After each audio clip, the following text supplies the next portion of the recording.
अजी, क्या हमारी गरीबी कभी खत्म नहीं होगी? क्या हमें पूरे जीवन ऐसे ही आधे पेट खाकर व्यतीत करना होगा? अरे भाग्यवान, मैं लकड़ी काटने बेचने के अलावा और कर भी क्या सकता हूँ। देखते हैं, यदि कभी हमारे जीवन में सुख लिखा हो तो वह सुख हमें जरूर मिलेगा। अच्छा भाग्यवान, अब मैं चलता हूँ, मेरा लकड़ियाँ लेने जाने का समय हो गया है। अरे मेरे प्यारे गधे, चलो, अब हमारा लकड़ियाँ लाने का समय हो चुका है। इतना कहकर लकड़हारा अपने गधे को लेकर जंगल की तरफ निकल पड़ता है।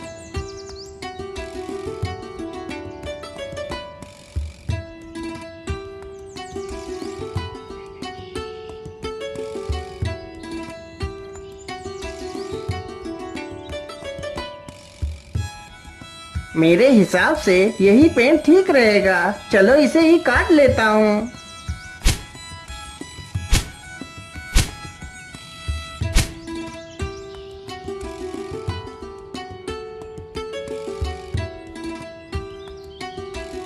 लकड़हारा जल्दी से लकड़ियां काटकर अपने गधे पर लाद लेता है और घर की तरफ निकल पड़ता है।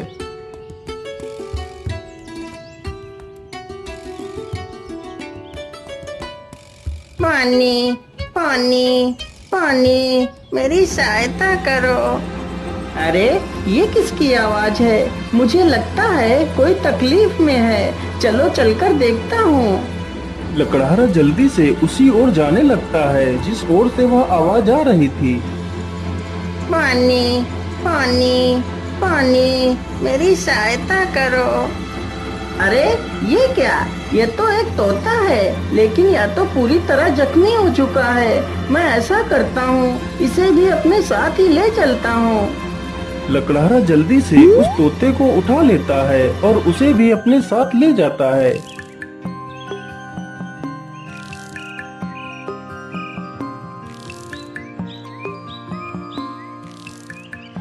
अरे भाग्यवान, तुम जल्दी से हल्दी और चूने का लेप लेकर आओ। मुझे इस तोते के जख्मों पर उस लेप को लगाना है।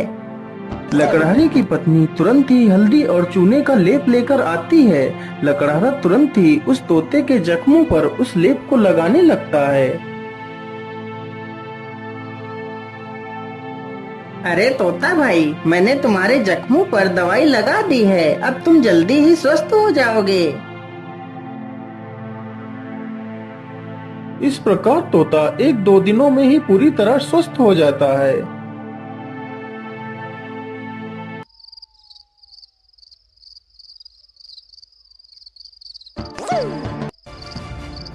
चलो, आज तो इसी झोपड़ी में ही चोरी कर लेता हूँ।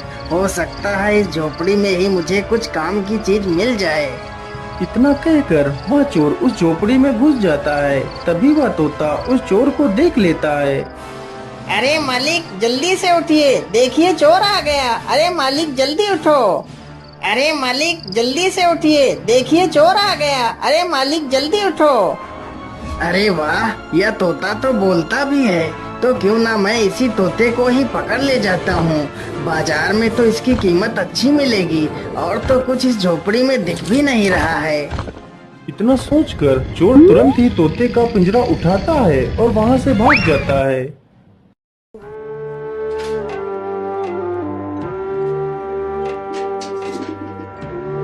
चोर को चलते चलते रात से सुबह हो जाती है। ओहो, मैं तो रात भर चलते चलते कितना थक गया हूँ।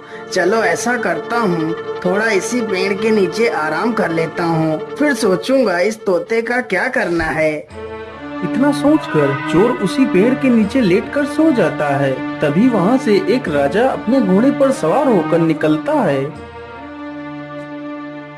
महाराज, मुझे बचा लीजिए, मेरी रक्षा कीजिए महाराज, नहीं तो यह चोर मुझे मार डालेगा। अरे, ये कौन है जो मुझे मदद के लिए पुकार रहा है? लेकिन आसपास तो कोई नहीं दिखाई दे रहा है। अरे महाराज, उधर नहीं, इधर नीचे देखिए महाराज, मैं इधर हूँ। महाराज, मुझे बचा लीजिए, यह चोर मुझे उठाकर ले जा रहा है। अरे वाह, यह तोता तो बोल भी सकता है। चलो, मैं इस तोते को खरीद लेता हूँ। यह तोता मेरी पुत्री को बहुत पसंद आएगा। अरे ओ चोर, चल अब उठ जा। और कितना सोएगा तू? महाराज, मैंने कोई चोरी नहीं की, मुझे कुछ मत करना महाराज। नहीं नहीं, मैं तुम्हें कुछ नहीं करूँगा। तुम यह तोता मुझे दे दो, मैं तुम्हें इसके बदले 100 सोने की मोहरें दूंगा। राजा की यह बात सुनकर चोर बहुत खुश हो जाता है। लेकिन याद रहे, मैं तुम्हें ये मोहरें तभी दूंगा यदि तुम आज से चोरी करना छोड़ दोगे। यदि ऐसा नहीं किया तो मैं तुम्हें कारागार में डाल दूंगा।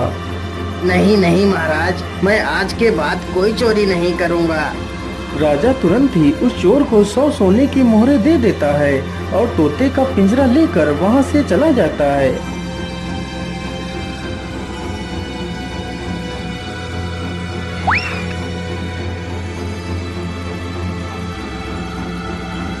अरे राजकुमारी, तुम कहाँ हो? देखो मैं तुम्हारे लिए क्या लेकर आया हूँ।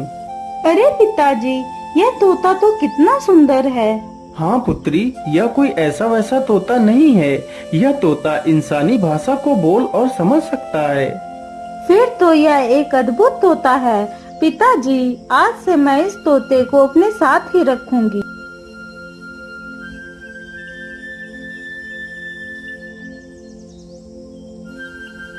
राजकुमारी रोज उस तोते को अच्छे अच्छे पकवान खिलाती, लेकिन तोते को उस लकड़हारे की बहुत ज्यादा याद आती रहती थी। अरे मेरे प्यारे तोते, मैं तुम्हें कुछ भी खिलाती हूँ, तुम उसे सही ढंग से क्यों नहीं खाते हो? क्या बताऊं राजकुमारी जी, मुझे इस पिंजरे में कैद हुए पूरा 1 महीना हो चुका है। मेरा मन भी आकाश में उड़ने को कर रहा है, लेकिन मैं इस पिंजरे में कैद हूँ। मैं क्या कर सकता हूँ? अच्छा, ऐसी बात है तो फिर चलो मेरे साथ। आज मैं तुम्हें बाहर की सैर करा के लाती हूँ। राजकुमारी तोते को जंगल में ले जाती है और उसे पिंजरे से बाहर निकाल देती है। फिर तोता आसमान में उड़ने लगता है। अरे ये क्या, ये पेड़ इतना चमक क्यों रहा है? क्या यह पेड़ कोई जादुई पेड़ है? अरे राजकुमारी जी, उधर देखिए, यह पेड़ इतना चमक क्यों रहा है? क्या यह कोई जादुई पेड़ है? अरे हाँ, मुझे तो लगता है ये कोई जादुई पेड़ ही है। चलो इसके पास चलते हैं। राजकुमारी तथा वह तोता दोनों उस वृक्ष के पास जाते हैं। राजकुमारी जैसे ही उस वृक्ष को स्पर्श करती है, तभी वह उस वृक्ष में समा जाती है। यह देखकर तोता हैरान हो जाता है। अरे राम राम राम, ये क्या हुआ? राजकुमारी तो पेड़ के अंदर चली गई। मुझे जल्दी से यह खबर राजा को देनी होगी।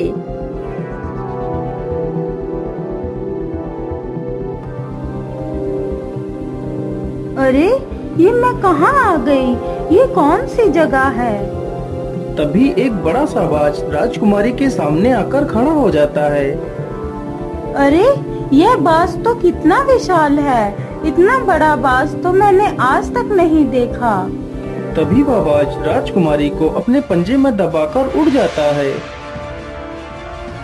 अरे दुष्ट बाज, मुझे छोड़ दे। तू मुझे कहाँ ले जा रहा है? वह बाज राजकुमारी को एक गुफा के भीतर ले जाता है, जहाँ एक डायन खड़ी होती है।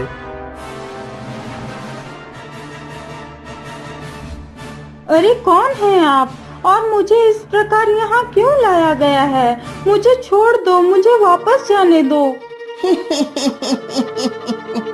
चली जाना, चली जाना। इतनी जल्दी किस बात की है?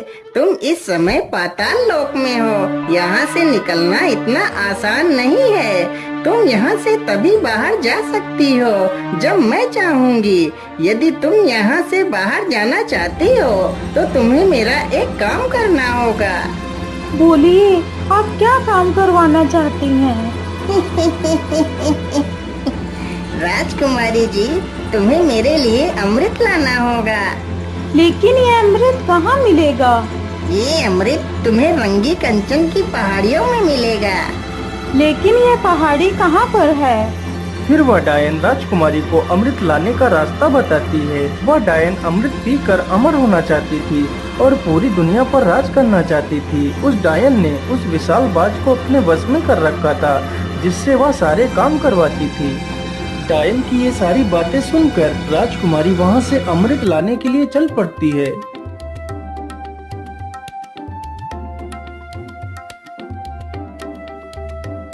राजकुमारी अमृत ढूंढते ढूंढते उन्हीं पहाड़ियों पर पहुंच जाती है जहां पर अमृत था। मुझे लगता है इसी गुफा में ही अमृत होगा। चलो इसके अंदर चलती हूँ। राजकुमारी जैसे ही गुफा के अंदर प्रवेश करने की कोशिश करती है, तभी एक जहरीला सर्प राजकुमारी को डस लेता है और राजकुमारी की वहीं पर मृत्यु हो जाती है।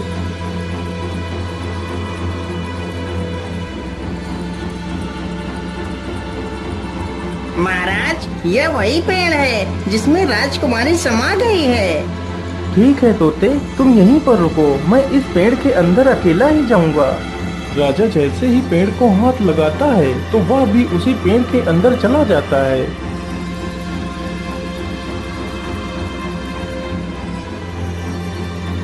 तभी वही बाज फिर से आता है और राजा को भी उठाकर उसी डायन के पास ले जाता है।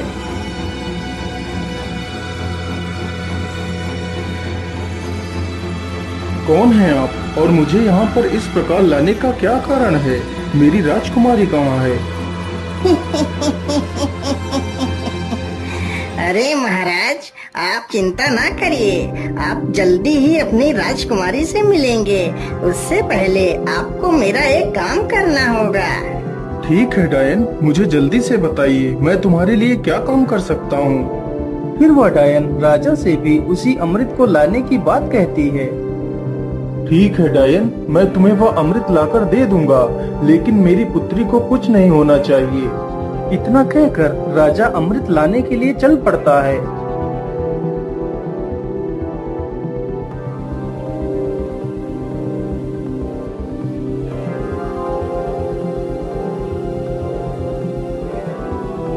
राजा चलते चलते उसी गुफा के पास पहुंच जाता है जहां पर उसकी पुत्री की लाश पड़ी हुई थी। अरे ये क्या, ये तो राजकुमारी पड़ी है, लेकिन मेरी पुत्री को क्या हुआ? हे भगवान, मेरी पुत्री को तो किसी जहरीले सर्प ने डस लिया है। इसका मतलब उस दुष्ट डायन ने मेरी पुत्री से भी वो अमृत लाने को कहा होगा। अब मैं उस डायन को जिंदा नहीं छोड़ूंगा।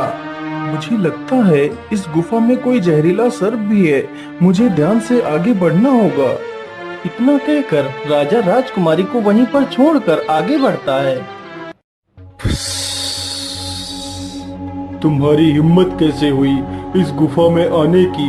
मैं तुम्हें जिंदा नहीं छोड़ूंगा। सर्प जैसे ही राजा को डसने के लिए आगे बढ़ता है, राजा तुरंत अपनी तलवार से सर्प के 2 टुकड़े कर देता है। दुष्ट, तूने ही मेरी पुत्री को मारा है, मैं भला तुझे जिंदा कैसे छोड़ सकता था? इतना कहकर राजा गुफा में आगे बढ़ता है। राजा जैसे ही आगे बढ़ता है, तभी एक तीर बहुत ही तेज रफ्तार से राजा को छूकर निकल जाता है। तभी राजा अपने कदम पीछे ले लेता है। अरे ये क्या, इस गुफा में तो तीर की वर्षा होने लगी। अब क्या करूं, अमृत तक कैसे पहुंचूं? फिर राजा तीर चलने की प्रक्रिया को ध्यान से देखता है। अरे ये क्या, जब एक तीर इस दिशा से उस तरफ जाता है, तभी दूसरा तीर उस दिशा से इस तरफ आता है। इसका मतलब यदि मैं एक एक कदम आगे बढ़ाऊं तो मैं अमृत तक पहुंच सकता हूं। इस प्रकार राजा अपने बुद्धि के बल पर उस चुनौती को भी पार कर जाता है।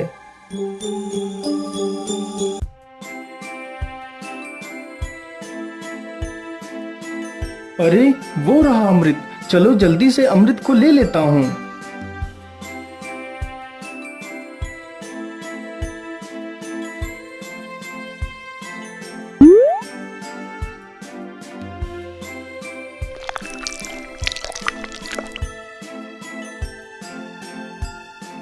मैं ऐसा करता हूँ, पहले मैं इस अमृत को अपनी पुत्री को पिलाता हूँ। ये सोचकर राजा अपनी पुत्री को अमृत पिलाता है। अमृत पीते ही उसकी पुत्री जीवित हो जाती है। अरे पिताजी, आप यहाँ पर कैसे आ गए? पुत्री, मैं तुम्हें लेने आया हूँ, अब तुम बिल्कुल भी चिंता मत करो, मैं यहाँ पर आ गया हूँ। फिर वह राजा उस अमृत को खुद भी पी लेता है और बाद में बचा हुआ अमृत उस सर्प के मुंह में डाल देता है। अमृत मुंह में पड़ते ही सर्प भी जीवित हो जाता है। फिर वह राजा उस सर्प को अपनी पूरी कहानी सुनाता है। मैंने तुम्हें इसलिए जीवित किया है ताकि तुम फिर से इस अमृत की रक्षा करो। महाराज, मैंने आपको पहचानने में भूल कर दी, मुझे क्षमा कर दीजिए महाराज। अरे नहीं नहीं सर्पदेव, इसमें तुम्हारी कोई गलती नहीं है, यह तो तुम्हारा फर्ज था। अच्छा अब मैं चलता हूँ।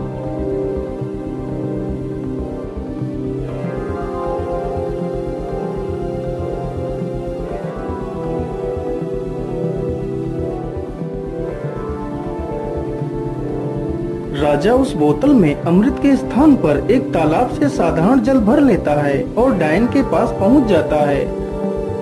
ये लीजिए डायन, मैं तुम्हारे लिए अमृत लेकर आ गया हूँ। अब मुझे बाहर जाने का रास्ता बता दीजिए। अरे वाह राजा, तुम तो कितने बहादुर हो। यह अमृत आज तक कोई नहीं ला सका। जो भी गया वह लौट कर नहीं आया और तुम तो अमृत लेकर आ गए। चलो चलो जल्दी से मुझे यह अमृत दे दो। राजा तुरंत ही उस डायन को वह पानी से भरी हुई बोतल दे देता है।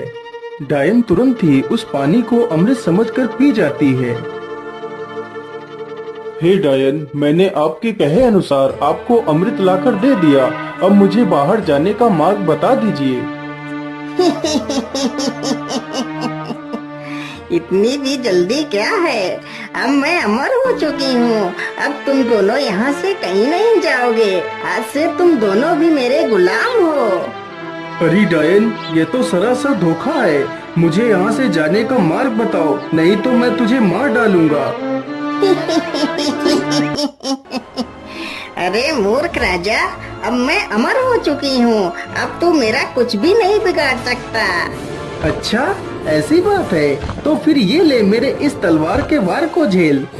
इतना कहकर राजा उस डायन के पेट में तलवार घुसा देता है। ये क्या हो गया? मैं तो अमर हो गई थी। इसका मतलब तूने मेरे साथ धोखा किया है। पानी पीकर खुद को अमर समझने वाली उस डायन की मृत्यु हो जाती है। डायन के मरते ही वह बाज आजाद हो जाता है। महाराज आपकी जय हो।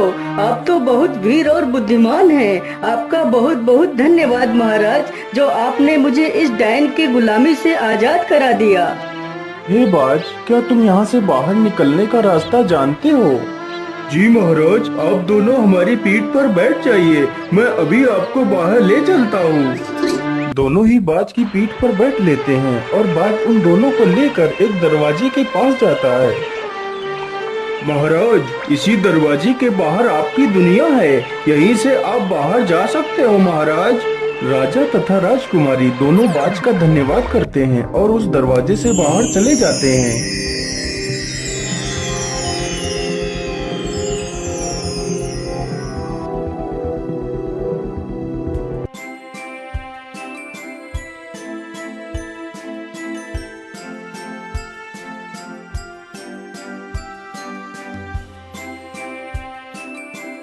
हे तोते, यदि आज तुम ना होते तो मैं कभी भी अपनी पुत्री को नहीं पा सकता था, इसलिए मैं तुमसे बहुत प्रसन्न हूँ। आज तुम मुझसे कुछ भी मांग सकते हो।